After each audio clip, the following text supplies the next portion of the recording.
જય જવાન જય કિસાન મારા સાવજ જેવા વહાલા ખેડૂત મિત્રો, હવે તમે અત્યારના સંજોગો સમય પ્રમાણે અત્યારે તમે જોઈ શકો છો કે અદાણી કંપની દ્વારા જે વીજ લાઇનના થાંભલા ખેડૂતના ખેતરમાં ખોલવા માટે જઈ રહ્યા છે.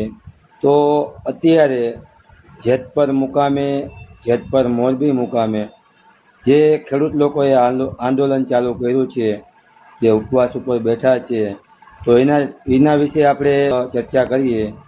તો એના પહેલાં મારે તમને એટલું જ કહેવાનું છે કે તમે પૂરેપૂરો વિડીયો જોજો, જેથી કરીને તમને ખ્યાલ આવે કે ખેડૂતની વેદના શું છે.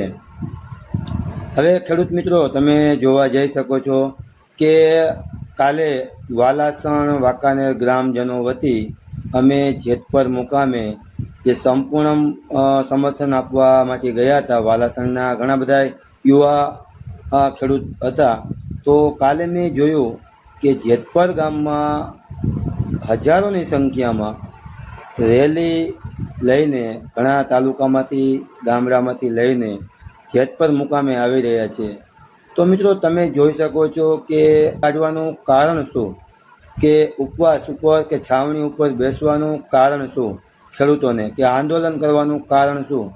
તો મારે મિત્રો એના વિશે બે શબ્દ કહેવા છે અને પૂરેપૂરો વિડીયો જોજો, જેથી કરીને તમને ટોટલ માહિતી મળતી રહે. હવે ખેડૂતો આંદોલન ઉપર ઉતર્યા છે, એનું એક જ બહિષ્કાર છે કે અદાણી કંપનીના થાંભલા અમારી જમીન ઉપર નહીં. કારણ કે આપણે જોવા જાય તો આપણી જમીન આપણી બાપ દાદાની જમીન છે. તો આપણે આપણી જમીનની અંદર કોઈ કંપનીના કોઈ પ્રાઇવેટ કંપનીના થાંભલા આપણે ખોલવા ન દઈએ. તો અત્યારે જેતપર ગામના ખેડૂત મિત્રો ઉપવાસ ઉપર છાવણીમાં બેઠા છે. એનું એક જ માંગ છે કે અમારી જમીનમાં અમે થાંભલા ખોલવા ન દઈએ.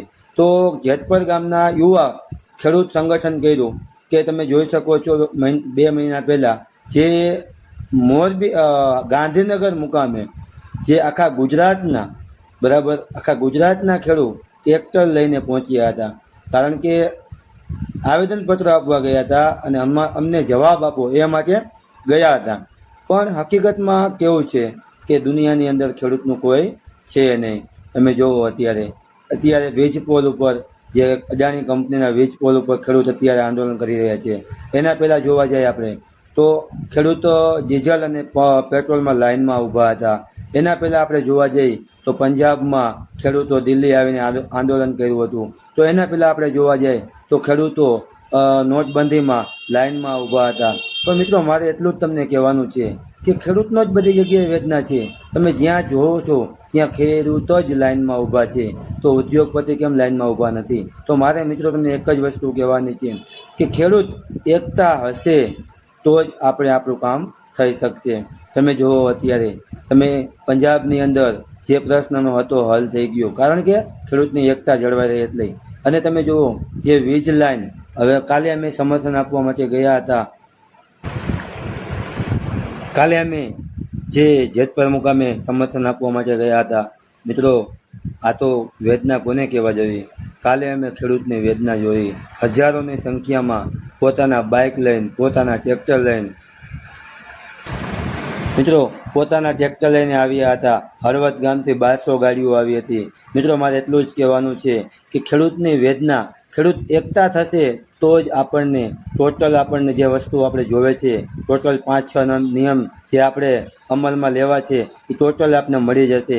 પણ ખેડૂત મિત્રો, તમે જોવો અત્યારે કે આપણે વીજ પોલ માટે અત્યારે આપણે ચર્ચામાં આખા ગુજરાતની અંદર જે ચર્ચા થઈ રહી છે કે જેતપર મુકામે ખેડૂતે આંદોલન કર્યું છે. તો એના વિશે બધા અત્યારે સોશિયલ મીડિયા મારફતે જોઈ રહ્યા છે. તો ખેડૂતો કાલે અમે જોયું કે અમે જે સમર્થન આપવા માટે ગયા હતા તે એ જ જગ્યાએ કાલે તમે જુઓ તેની વ્યવસ્થા જુઓ. ખેડૂત મિત્રો જે મોટી મોટી સભાઓ કરે છે અલગ અલગ પક્ષ વાઇઝ, બરાબર, તો પોતાની બસો મૂકવામાં આવે છે, ગાડીઓ મૂકવામાં આવે છે, આમંત્રણ આપવામાં આવે છે 1-1 મહિના પહેલાં. પણ મિત્રો, ખેડૂત એકતા થાય છે ત્યારે કોઈ આમંત્રણ આપતું નથી અને કોઈ કાંઈ બસ કે કોઈ ટ્રાવેલર્સ કે ગાડીઓ મૂકવામાં આવતી નથી. છતાં ખેડૂત પોતાની રીતે પોતાના વિચાર સ્વરૂપે પોતાના વાહન લઈને પોતે જેતપુર મુકામે પહોંચતા હતા. મિત્રો, લગભગ વર્લ્ડની અંદર તમે જોવો રેકોર્ડ બ્રેક છે કે આટલી જનસંખ્યા, હજારોની સંખ્યામાં રોજે રોજ માણસો ખેડૂતો એટલા આવી રહ્યા છે. મેં તો કાલે જોયું, લગભગ મારા અંદાજ પ્રમાણે 3,000ની સંખ્યામાં ખેડૂતો આંદોલનમાં આવ્યા હતા.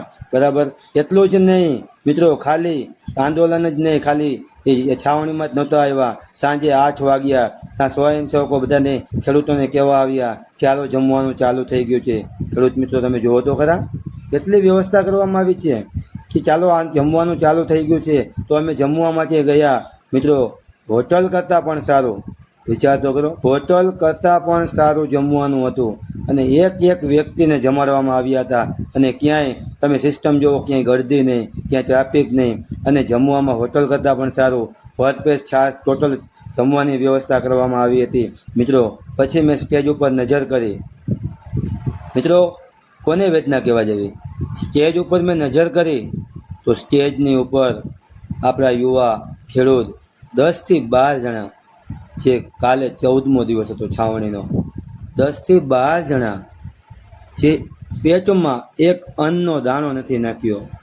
ખેડૂતો, તમે જુઓ તો ખરા કે અન્ન પેદા કરવાવાળો ખેડૂત છે, છતાં પેટમાં અન્નનો એક દાણો નાખ્યો નથી.